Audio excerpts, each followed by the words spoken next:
Kami mengucap syukur dan terima kasih oleh anugerah dan rahmat Tuhan yang begitu besar mengasihi kami dengan memberikan Kristus Yesus Tuhan yang memberikan jiwa kami senantiasa terpuaskan.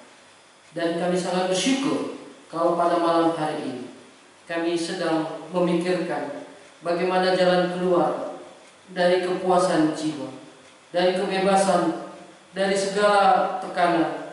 Dan kami bermohon dan berharap penuh pertolongan Tuhan. Bagaimana Tuhan menceritakannya kepada kami dan bagaimana kami bisa mengerti. Lewat pertolongan Roh yang kuduslah kami berharap. Kami percaya semuanya otoritas Tuhan. Di dalam Kristus Yesus kami berdoa. Amin. Mari kita lihat Alkitab kita dari Yohanes pasal yang keempat. Yohanes pasal yang keempat, ayat yang pertama sampai 14 saja dulu, ya. Yohanes pasal yang keempat, ayat yang pertama sampai ayat 14 saja dulu. Nanti kalau ada kesempatan kita akan bikin 2 episode, ya. Saya bacakan ganjil, Bapak Ibu, saudara sekalian, membacakan ayat yang genap. Percakapan dengan perempuan Samaria. Ketika Tuhan Yesus mengetahui bahwa orang-orang Farisi telah mendengar bahwa ia memperoleh dan membaptis murid lebih banyak daripada Yohanes. Meskipun Yesus sendiri tidak membaptis, melainkan murid-muridnya, ia pun meninggalkan Judea dan kembali lagi ke Galilea. Ia harus melintasi daerah Samaria. Maka sampailah ia ke sebuah kota di Samaria yang bernama Sikhar, dekat tanah yang diberikan Yakub dahulu kepada anaknya Yusuf. Di situ terdapat sumur Yakub. Yesus sangat letih oleh perjalanan, karena itu ia duduk di pinggir sumur itu. Hari kira-kira pukul 12. Maka datanglah seorang perempuan Samaria hendak menimba air. Kata Yesus kepadanya, "Berilah aku minum." Sebab murid-muridnya telah pergi ke kota membeli makanan. Maka kata perempuan Samaria itu kepadanya, "Masakan engkau seorang Yahudi minta minum kepadaku seorang Samaria? Sebab orang Yahudi tidak bergaul dengan orang Samaria." Jawab Yesus kepadanya, "Jikalau engkau tahu tentang karunia Allah dan siapakah dia yang berkata kepadamu, berilah aku minum, niscaya engkau telah meminta kepadanya, dan ia telah memberikan kepadamu air hidup." Kata perempuan itu kepadanya, "Tuhan, engkau tidak punya timba, dan sumur ini amat dalam. Dari manakah engkau memperoleh air hidup itu? Adakah engkau lebih besar daripada bapa kami Yakub, yang memberikan sumur ini kepada kami, dan yang telah minum sendiri dari dalamnya, ia serta anak-anaknya dan ternaknya?" Jawab Yesus kepadanya, "Barang siapa minum air ini, ia akan haus lagi. Tetapi barang siapa minum air yang akan kuberikan kepadanya, ia tidak akan haus untuk selama-lamanya. Sebaliknya, air yang akan kuberikan kepadanya akan menjadi mata air di dalam dirinya, yang terus-menerus memancar sampai kepada hidup yang kekal." Ya, baik. Pembacaan kita sampai sini aja dulu. Nanti kesempatan berikutnya kita akan lanjutkan pada sesi berikutnya. Tema kita hari ini, kasih yang menembus batas, ya. Kasih yang menembus batas. Kita melihat dari percakapan perempuan dengan Tuhan Yesus, ini tidak masuk akal, ya. Ini tidak masuk akal. Mari kita mulai dari ayat pertama, ya. Ketika Tuhan Yesus mengetahui bahwa orang Farisi telah mendengar bahwa ia memperoleh dan membaptis murid lebih banyak daripada Yohanes, meskipun Yesus sendiri tidak membaptis, melainkan murid-muridnya, ia pun meninggalkan Judea, kembali lagi ke Galilea. Saudara yang dikasihi oleh Tuhan, Yesus sudah mendapat banyak sekali kelebihan, ya, memperoleh murid lebih banyak, ya. Dan di sini dikatakannya bahwa Yesus sendiri membaptis, tapi bukan Yesus sebenarnya, di sini adalah murid-muridnya, ya. meninggalkan Judea. Nah, saudara yang dikasih oleh Tuhan, berbeda sekali dengan manusia. Manusia pada umumnya kalau sudah ngetop di suatu tempat, sudah ngetop di suatu daerah, sudah ngetop di suatu posisi, pasti melengket di situ. Ya. Tapi Yesus tidak demikian. Disinilah bedanya egosentris dengan kristosentris. Egosentris selalu memikirkan diri sendiri. Ketenaran, kehebatan, kesuksesan, pengaruh, ya. Tetapi kristosentris tidak demikian. Kristus mau terbagi, Kristus mau membagi, Kristus mau mengalir, Kristus mau ke tempat yang lebih. Ya, saya rasa kalau seorang bapak punya anak 4, kalau salah satu anaknya berhasil, kaya, dan anak itu ngetop, pasti perasaan bapaknya sedih. Kalau yang 3 itu miskin, susah, dan tidak ada yang memperhatikan. Pasti bapaknya berharap abang yang kaya ini bisa memperhatikan adik-adiknya. Nah, sering sekali kita hadapi dalam kehidupan tidak demikian. Yesus yang sudah melihat perbuatan Allah yang dikerjakan di dalam dirinya dan oleh murid-muridnya, dan dia cukup ngetop di situ. Tetapi dia menyingkir. Dia pergi memikirkan daerah yang lain, daerah yang lebih sulit medannya, daerah yang lebih berat jalannya, daerah yang sulit untuk diterobos. Itulah daerah Samaria. Mari kita lihat ayat berikutnya. Ia pun meninggalkan Judea dan kembali lagi ke Galilea. Ia harus melintasi daerah Samaria. Saudara yang dikasih oleh Tuhan, nanti bisa kita lihat di Alkitab kita ada peta, ya. Ada peta. Peta pada zaman Tuhan Yesus, ya. Ini ada peta zaman Tuhan Yesus, ya. Nanti bisa kita lihat. Tadi saya coba untuk menggambarkannya seperti ini, ya. Ya. Nah, inilah daerah Samaria. Daerah Samaria ini dia ada di tengah, ya. Jadi melintasinya ada 3 jalur, ya. Satu dari Sungai Yordan, ya, dari Galilea ke Judea. Biasanya orang Yahudi lebih cenderung menggunakan jalur perahu atau jalur Sungai Yordan, ya, atau melalui jalur daerah asing, ya, daerah Asdod, ya, Kaesarea, Yope, ya, daerah jalur Gaza ini ke sini, ya, ini dari jalur Gaza. Nah, di tengah-tengah ini ada warna merah, ya. Ini harus melintasi Samaria. Kalau orang dari Galilea ke Judea atau Judea ke Galilea, mereka harus melintasi Samaria. Padahal Samaria ini adalah suatu daerah di mana daerah yang diberikan oleh Yakub kepada Yusuf, ya. Yusuf punya anak namanya Manasye dan Efraim. Dan Samaria ini di Perjanjian Lama sering disebut ibu kotanya Efraim, ya. Jadi ini daerah pemberian Yakub kepada Manasye Efraim. Karena pada saat itu Yusuf sudah menjadi orang yang sukses, maka kepada anaknya diberikan keturunan itu, pembagian 12 suku, ya. Saudara yang dikasihi oleh Tuhan, Anda tahu bahwa Yusuf itu punya anak di mana? Di Mesir. Jadi Manasye dan Efraim ini bapaknya Yahudi, mamanya orang Mesir. Budaya Mesir itu adalah budaya yang menyembah berhala, punya dewa-dewa banyak, ya. Dan kalau kita bisa lihat lagi nanti seperti namanya Raja Ahab, ya. Ahab itu pernah menjadi raja di Samaria. Sewaktu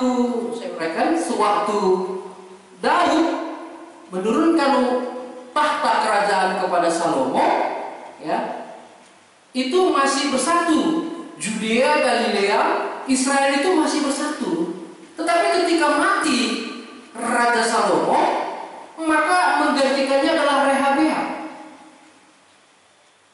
Sementara Yerobeam yang pernah membunuh saudaranya, ya, sedang melarikan diri, dijemput. Nah, jadi terbagi dua kerajaan, satu Rehabeam, satu Yerobeam.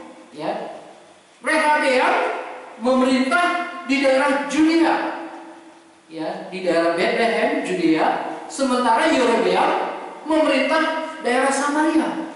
Inilah terbelakangnya. Lantas ada apa? Kok orang Yahudi tidak cakapan dengan orang Samaria? Iya.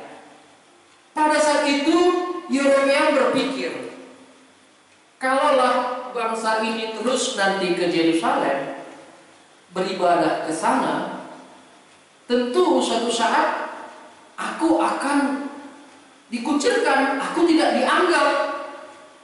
Maka Yerobeam membuat inisiatif yang cemerlang, sekalipun itu jahat di mata Tuhan.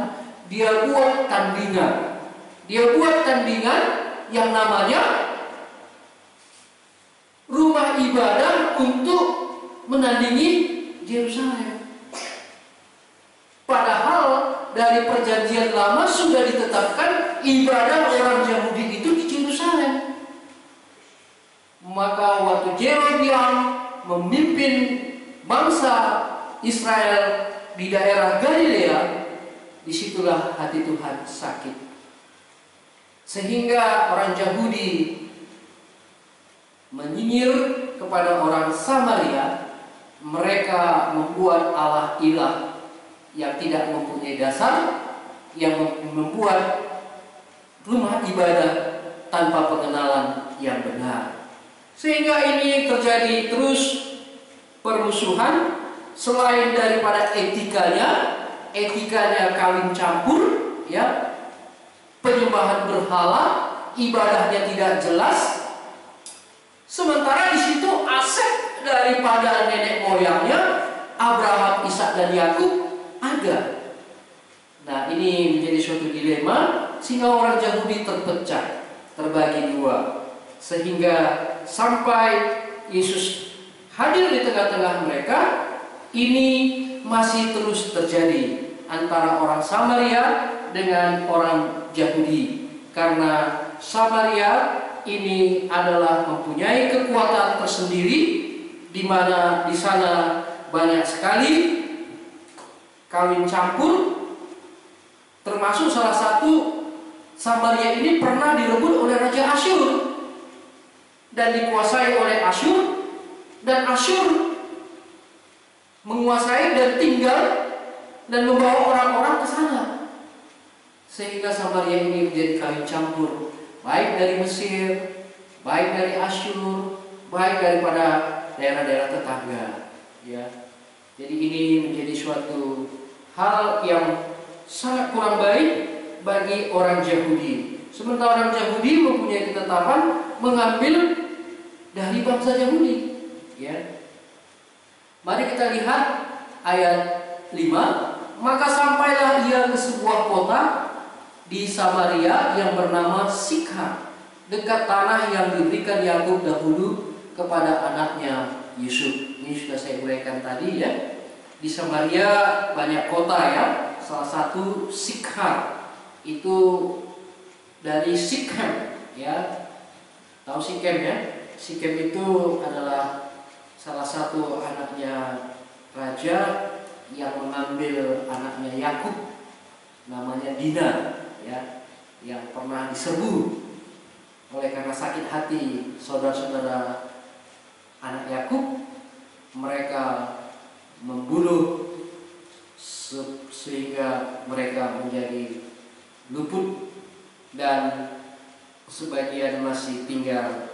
Baik, kita lihat daripada sifat-sifatnya, mereka adalah sifat yang congkak, itu Yesaya 9 ayat 8. Mereka rusak dan jahat, itu nanti bisa lihat di Yeskiel 16 ayat 46, Amsal 3 ayat 9 sampai 10. Penyembah berhala, itu nanti bisa lihat di Yeskiel 23 ayat 5. Dan campur aduk dengan orang-orang Asyur, itu di 2 Raja-Raja 17 ayat 24 sampai 25. Saudara yang dikasih oleh Tuhan, Samaria ini banyak sekali orang-orang seperti bandit, ya, penyamun, ya, sehingga melewati daerah Samaria ini seperti daerah was-was, ya, karena tidak ada yang menjamini, hukum agamanya pun tidak kuat, penyembah berhalanya pun cukup luar biasa, kawin campurnya pun cukup luar biasa. Nah, ini yang dituju oleh Tuhan Yesus. Kesini mata Tuhan Yesus, ke daerah terlarang secara Yahudi, ya. Padahal dia sudah tetap di tengah-tengah murid-muridnya, di tengah-tengah Judea tadi, ya. Tapi dia ke Samaria. Ada apa? Inilah hati seorang yang mengasihi manusia. Inilah hati Yesus. Hati Yesus tidak puas dengan hal-hal jumlah, hal-hal formalitas, hal-hal ya secara kalkulasi. Dia mencari jiwa yang bisa dibebaskan dari keterikatan, dari belenggu. Ya, saya pernah berdiskusi kepada seorang hamba Tuhan, daerah paling berat misi, di mana di situ tidak ada jaminan keselamatan, di mana di situ asal ketahuan memberitakan Injil dibunuh. Ini sangat-sangat luar biasa jikalau ada orang yang berminat untuk mewartakan tentang keselamatan ke sana. Saudara dikasih oleh Tuhan, inilah yang mau ditempuh oleh Tuhan Yesus. Inilah yang mau dikerjakan oleh Tuhan Yesus. Mengapa harus ke Samaria? Bukankah di Judea tadi sudah baik? Mengapa harus ke Samaria yang penuh dengan duri, yang penuh dengan rintangan, dan tidak dijamini, tidak ada legitimate, tidak ada jaminan dari bangsa Israel? Tapi mengapa harus ke Samaria? Ada apa?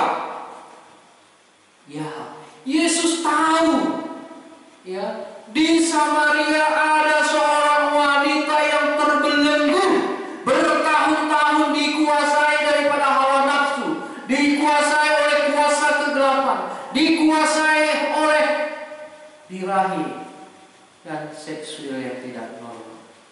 Saudara yang dikasih oleh Tuhan, bahwa kita tahu di daerah Samaria tidak ada daerah, tidak ada jaminan, tidak ada yang namanya terang. Tapi Yesus datang ke sana, Yesus pergi ke sana, mewartakan terang Injil kasih Tuhan, mewartakan jalan-jalan kehidupan, memberitakan kebaikan Tuhan. Saudara yang dikasih oleh Tuhan, Yesus tahu bahwa Samaria daerah yang sangat-sangat riskan. Tetapi Tuhan Yesus tidak tinggal diam. Tuhan Yesus menerobos. Yesus mau menaruhkan perbuatan besar di tengah Samaria. Yesus mau menaruhkan perbuatan besar di tengah-tengah wanita Samaria. Yesus mau memberitakan perbuatan yang besar, tentu dengan resiko yang besar, tantangan yang besar, dan cinta kasih yang besar.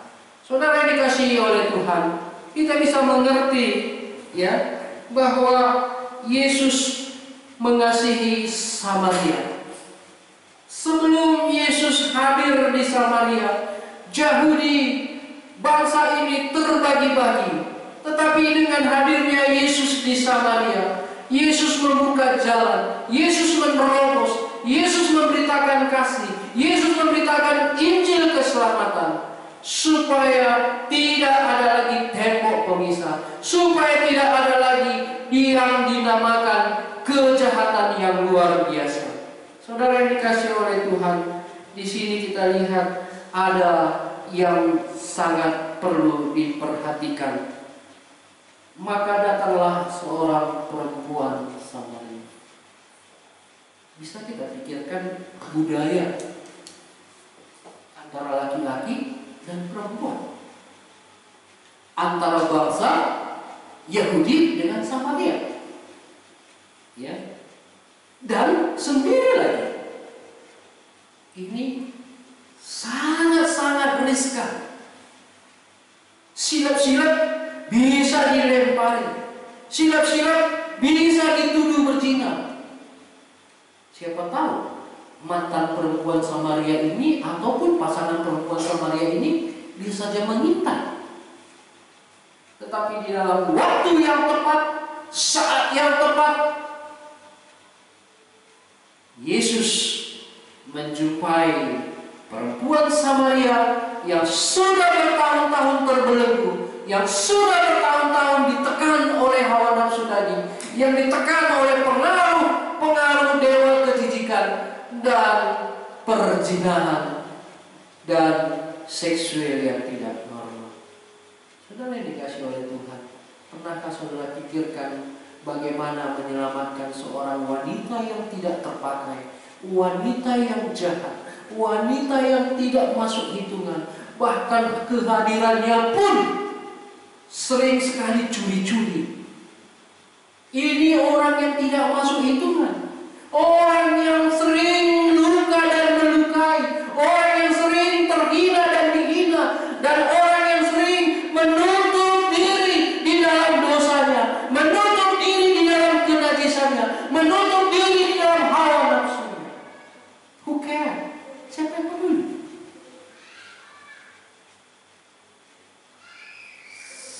Sangat-sangat miris kalau orang seperti ini hidup tanpa ada solusi. Sangat-sangat menyedihkan, karena dia pasti menyusahkan banyak orang, dan dia sendiri susah karena perbuatannya sendiri. Kita bisa melihat bahwa di dalam ayat 7 itu, ya, perempuan ini sedang hendak menimba air.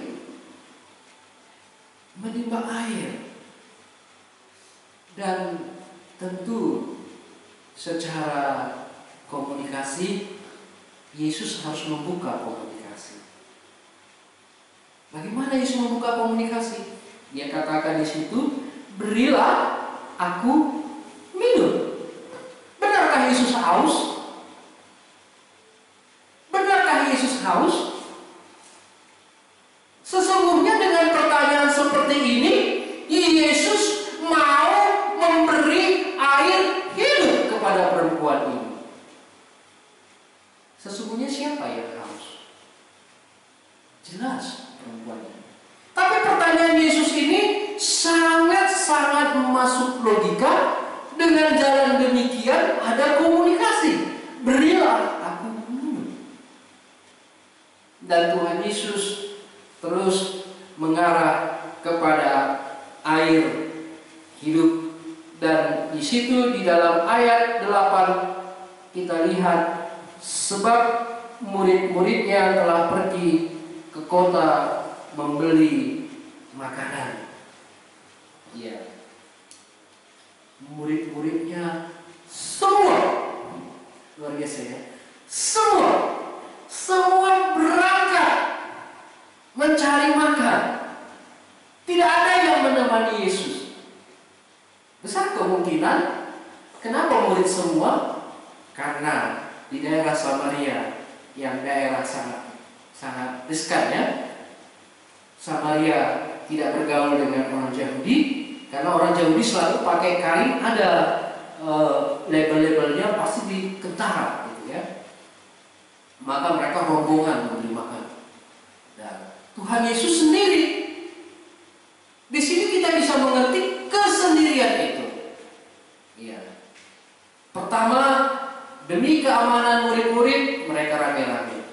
Kedua, kesendirian Yesus ini menunjukkan dia mampu menghadapi ada apa, persoalan apa yang bagaimana di tengah-tengah Samaria.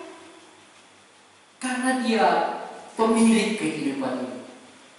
Ketiga, dia juga punya strategi untuk membicarakan atau menjumpai perempuan ini supaya berbicara secara pribadi.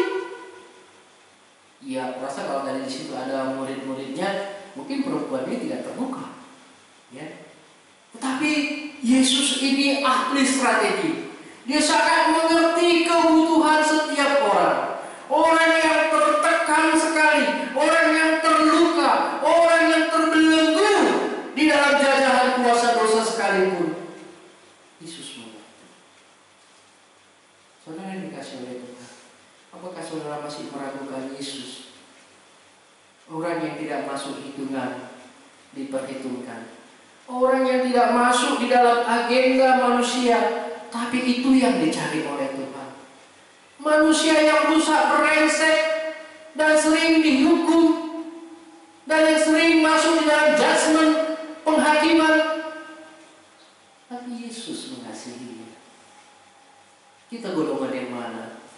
Jangan-jangan kita juga sama seperti golongan Samaria yang suka melakukan dosa dan menghukum di dalam dosa. Tapi Yesus mencari orang berdosa. Yesus mengasihi orang berdosa. Saudara yang dikasihi oleh Tuhan, kita masuk ke ayat 8.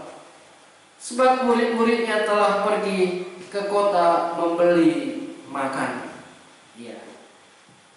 Unik ya. Tuhan Yesus memberi makan, murid-murid membeli makan. Ya. Tuhan Yesus memberi makan rohani kepada perempuan Samaria ini. Sementara murid-murid membeli makan untuk jasmani. Ya, sama-sama makan. Ya. Coba tanya diri saudara. Saudara pikirkan yang mana? Makan yang jasmani yang dipikirkan atau makan rohani yang sedang dicari? Ya. Murid-murid membeli makanan, Yesus memberi makan kepada perempuan Samaria ini supaya dahaga mereka sama-sama terpuaskan. Iya. Apakah dahaga saudara sudah terpuaskan? Di dalam ayat 9, maka kata perempuan Samaria itu kepadanya, masakan engkau seorang Yahudi minta minum kepadaku seorang Samaria? Sebab orang Yahudi tidak bergaul dengan orang Samaria. Tadi sudah saya uraikan ya, bagaimana orang Yahudi tidak bergaul dengan orang Samaria ya. Seorang Samaria. Nah, kita bisa mengerti di dalam kebutuhan setiap orang ya. Tapi di sini kita bisa melihat bahwa Yesus sedang memasuki daerah yang sepertinya terlarang, daerah yang seperti daerah tertutup, tetapi Yesus bisa menjangkau perempuan ini. Ya. Wanita ini tetap mengikat dirinya sebagai seorang Samaria, karena itu warisan dari nenek moyang. Karena Samaria dengan orang Israel pernah berperang. Jadi dari atas terus ikatan-ikatan itu mengikat dirinya.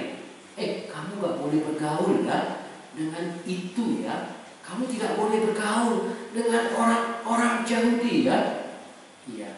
Saudara yang dikasih oleh Tuhan, kita bisa mengerti wanita ini tetap mengikat dirinya dengan dosa-dosa nenek moyangnya. Dengan dosa-dosa nenek moyangnya. Jangan-jangan kita pun seperti itu. Yang dari orang tua kita, dari kakek kita, terus turun-temurun, apa yang mereka katakan kita kerjakan. Padahal itu bisa membuat kita terikat dengan dosa kita sendiri, terkungkung, sementara Tuhan Yesus datang untuk membebaskan. Mari kita banding dalam Yohanes 8 ayat 36. Yohanes 8 ayat 36. Apabila anak itu datang, apabila anak itu memerdekakan kamu, kamu pun benar-benar merdeka. Ya. Yohanes 8 ayat 36. Jadi apabila anak itu memerdekakan kamu, kamu pun benar-benar merdeka. Saudara yang dikasih oleh Tuhan, perempuan Samaria ini mengikat dirinya dengan dosa, tapi Yesus datang untuk memerdekakan. Siapapun saudara, siapapun kita, kalau kita terus masih mengikat diri kita dengan dosa, kalau kita terus mengikat diri kita dengan hal-hal yang sudah diwariskan dari nenek moyang kita, maka kita akan terhukum oleh dosa itu. Bahwa di dalam Alkitab, dalam 1 Petrus berkata, ya, kamu telah ditebus dari cara hidupmu yang sia-sia, yang kamu warisi dari nenek moyangmu, bukan dengan emas, bukan dengan perak, melainkan dengan darah Yesus yang mahal, darah yang kudus, darah yang suci. Saudara yang dikasih oleh Tuhan, apakah kau masih terikat dengan hal-hal warisan nenek moyangmu? Apakah kau masih terikat dengan dosa-dosa yang diturunkan dari orang tuamu? Seperti kalau nanti kamu di dalam maghrib, kamu tidak boleh begini dan tidak boleh begitu. Atau kalau nanti ada burung hantu di dekat rumahmu, hati-hati, nanti ada orang yang begini dan orang yang begitu. Saudara yang dikasih oleh Tuhan, warisan nenek moyang sering mengikat kita kalau kita belum dibebaskan oleh Tuhan Yesus. Sama dengan perempuan Samaria ini. Dia tetap beranggapan bahwa orang Yahudi itu adalah musuh. Orang Yahudi itu adalah orang yang tidak bergabung, tidak bergaul, tidak bersekutu. Tetapi Yesus datang membebaskan dia. Sehingga nanti kita bisa lihat keselamatan itu dianugerahkan kepada orang yang dicintai oleh Tuhan Yesus. 10. Jawab Yesus kepadanya, jikalau engkau tahu tentang karunia Allah, siapakah dia yang berkata kepadamu, berilah aku minum, niscaya engkau telah meminta kepadanya, dan ia telah memberikan kepadamu air hidup. Setelah dikasih oleh Tuhan secara logis, wajar perempuan ini berkata demikian. Logis dia berbicara, karena sumur itu 30 meter. Logis dia berkata demikian. Bagaimana mungkin? Ya, mungkin persamaannya dengan Nikodemus. Nikodemus ditawarkan lahir kembali, tapi Nikodemus memikirkan lahir dari rahim orang tuanya. Perempuan ini juga demikian. Ditawarkan kepada dia roti, ditawarkan kepada dia air hidup, tapi pikirannya tertuju terus ke air sumur Yakub. Seringkali Pak Pendeta berkhotbah, seringkali hamba Tuhan berkhotbah, jemaatnya tetap memikirkan hal-hal lahiriah. Ya, Yesus membawa kepada perempuan ini air hidup, tapi otaknya, pikirannya belum ngeh, tetap memikirkan air sumur Yakub. Mungkin sering ya dalam mengikuti kegiatan-kegiatan rohani, karena saudara belum memikirkan hal-hal yang kekal, saudara masih tetap memikirkan hal-hal lahiriah. Sama seperti perempuan ini. Perempuan ini memikirkan sumur Yakub, terlalu cinta dia terhadap sumur Yakub. Sepertinya sumur Yakub ini adalah yang tidak terpisahkan dari dirinya. Saudara yang dikasihi oleh Tuhan, seringkali, acap kali kita hidup di dalam hal-hal lahiriah, sehingga tidak bisa hal-hal rohania bisa menembus. Dan kita sering sekali memikirkan secara logika, tidak pernah memikirkan secara spiritual, secara batiniah, secara kerohanian. Bagaimana untuk kehidupanku? Mari kita lanjutkan di dalam ayat 12 ya. Karena perempuan ini belum nangkap ya, maka dia mencari kepastian. Dikatakannya, adakah engkau lebih besar daripada bapa kami Yakub yang memberikan sumur ini kepada kami, dan yang telah meminum sendiri dalamnya ia serta anak-anaknya dan ternaknya. Wow, dia membandingkan, adakah kau lebih besar daripada bapa kami Yakub? Karena pengenalannya belum jelas siapa Yesus, maka dia berpegang dengan hal-hal warisan nenek moyang, hal-hal yang sifatnya rohani, tapi di dalam dirinya terus dosa. Banyak anak-anak pendeta, banyak anak-anak hamba Tuhan berpegang bapaknya pendeta, berpegang bapaknya hamba Tuhan, tapi hidupnya terus di dalam dosa. Sama, dia berpegang kepada Yakub dan hasil karya yang diberikan Tuhan kepada Yakub, tetapi dia terus di dalam dosa. Adakah engkau lebih besar daripada bapa kami Yakub? Wow, sepertinya rohani ya, tapi di baliknya dia bercina terus. Sampai berapa? Pasangannya sampai 5 ya. Sering sekali orang-orang yang berpegang di dalam titel, berpegang di dalam pekerjaan, berpegang dengan hal-hal yang sifatnya rohani, tetapi dia masih dikuasai oleh dosa. Adakah saudara seperti itu? Saudara yang sedang dicari oleh Tuhan. Tuhan Yesus tetap mencari orang yang seperti ini. Sekalipun ada argumen, sekalipun ada perdebatan, sekalipun ada pemikiran konsep-konsep, tapi Tuhan menunjukkan dirinya di dalam kasih yang begitu besar. Saudara yang dikasihi oleh Tuhan, jawab Yesus kepadanya, barang siapa minum air ini, ia akan haus lagi. Yesus tidak menjawab sehubungan dengan pertanyaannya, karena itu buang-buang waktu. Yesus tetap mengarahkan kepada kebutuhan jiwa perempuan ini. Kebutuhan jiwanya bukan berpegang dalam hal-hal jasmania, dalam hal lahiriah, dalam hal rohania, tetapi hidup di dalam dosa. Yesus membawa dia kepada air hidup. Maka di dalam ayat 13 jawab Yesus padanya, barang siapa minum air ini, ia akan haus lagi. Karena air yang dari sumur Yakub, air yang sering diambil, tidak menjalini hidupnya kepada hidup yang kekal. Apapun yang saudara perbuat di bumi ini, apapun saudara kerjakan di dunia ini tidak menjalini saudara akan sampai kepada hidup yang kekal. Maka Yesus tetap kepada topik, stay on topik, tetap kepada poinnya. Itulah air hidup. Saudara dikasihi oleh Tuhan, Yesus mengasihi perempuan ini, maka dia tidak mau bergeser dari topik. Karena Tuhan Yesus mengasihi dia, maka dia tawarkan air hidup. Ayat 14, saudara yang dikasihi oleh Tuhan, di dalam ayat 13 ada kata haus. Ya, sebelum kita ke ayat 14 ada kata haus. Tahu arti haus? Apa arti haus?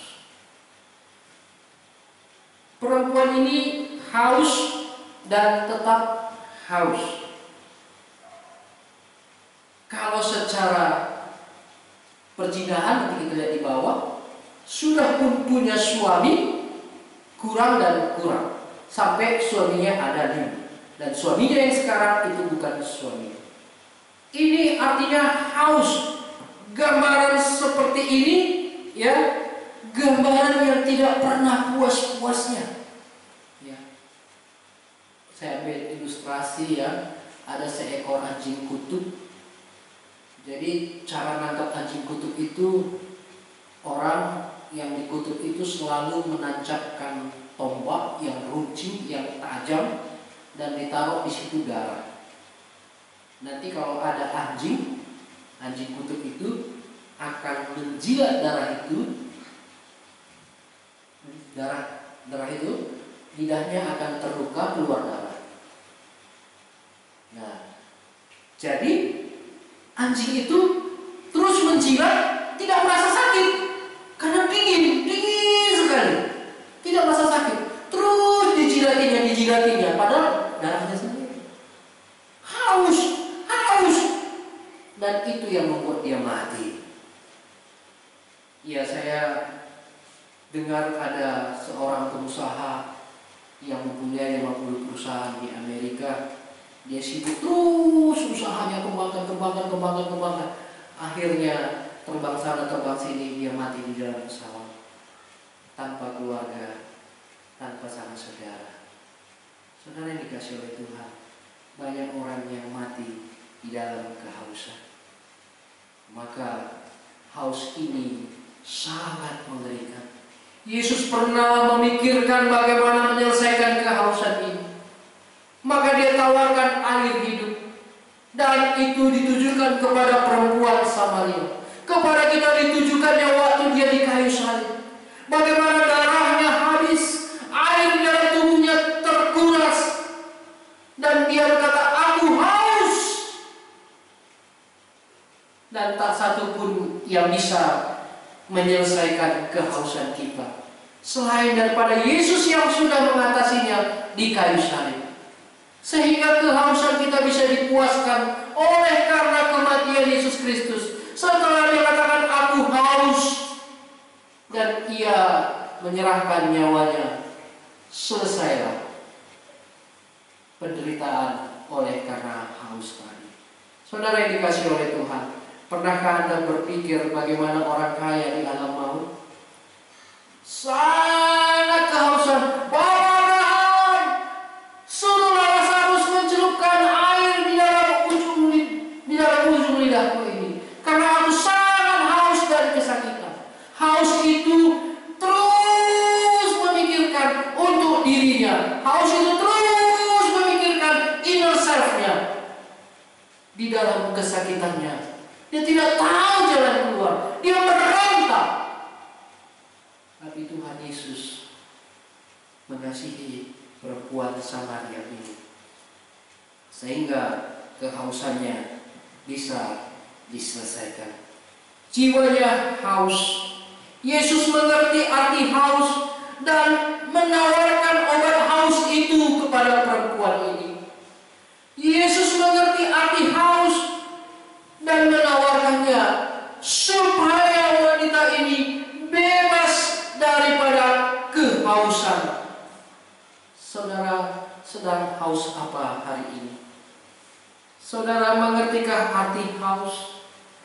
Kehausan jasmani, sering sekali manusia sibuk dengan harta, sibuk dengan mahkota, sibuk dengan tahta, sibuk dengan hal-hal nafsu daging, sibuk dengan urusan-urusan yang akan ditinggalkan, bahkan seksualnya tidak normal, dan terus kurang. Manusia tertipu ketika nanti dia mati, dia dibisikkan oleh iblis, "Kamu ketipu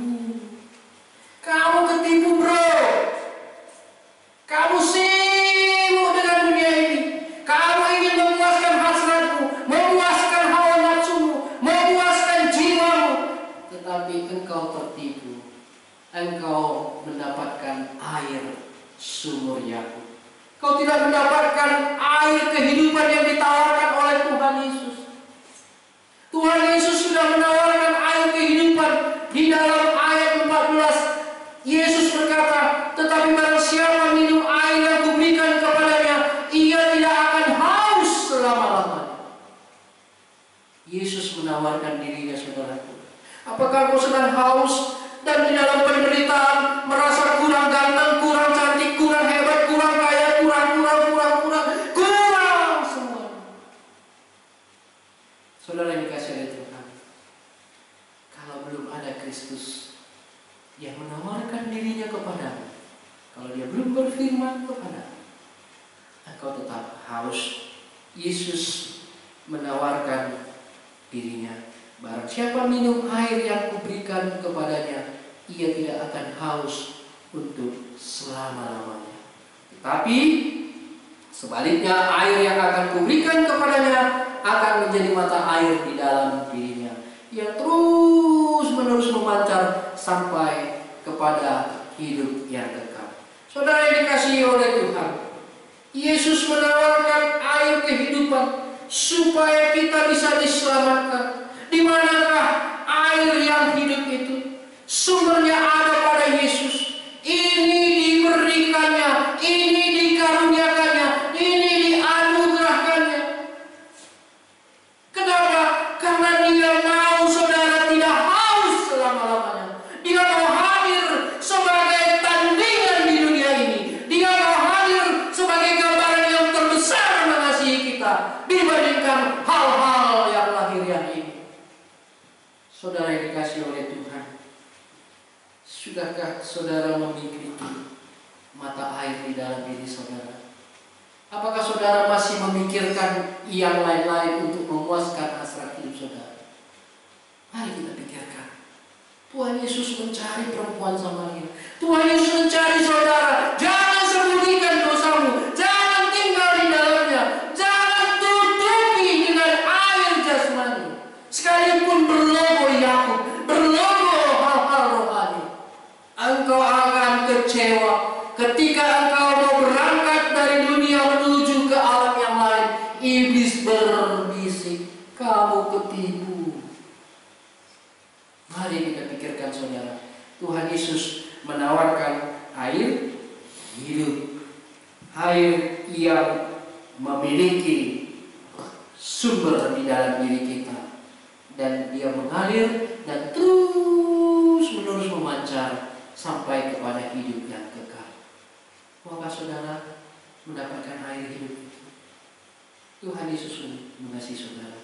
Tuhan Yesus memikirkan saudara. Jangan pikirkan hal-hal lahiriah, jangan pikirkan hal-hal binasa, jangan pikirkan hal-hal yang akan membuat saudara terbelenggu. Yesus datang mau mencari wanita Samaria, mencari perempuan yang penuh dengan nista, perempuan yang penuh dengan penderitaan dan luka di dalam hawa nafsu dan di dalam hawa nafsu kedagingan seksual yang tidak normal. Saudara dikasihi oleh Tuhan, percayalah, Tuhan Yesus menawarkan dirinya sebagai mata air, sumber air hidup, supaya saudara tidak haus lagi, supaya saudara tidak lagi memiliki kehausan dan dahaga oleh hal-hal perkara kedagingan dan dunia. Maukah saudara hidup damai, tentram, nyaman? Maukah saudara memiliki kebahagiaan? Yesus Kristus mengasihi saudara. Mari kita berdoa.